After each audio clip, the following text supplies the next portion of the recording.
আমি তো কালকে বারবার করে মানা করলাম যে এত ধরিস না ওকে, ওকে বিড়ালে কামড়েছে, ওকে এত ধরিস না, মানা করেছিলাম তো।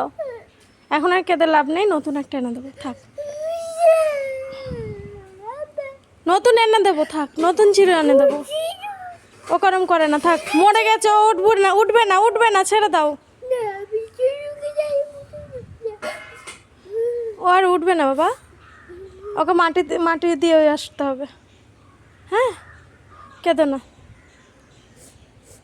কেঁদো না, চলো। কোথায় যাচ্ছ?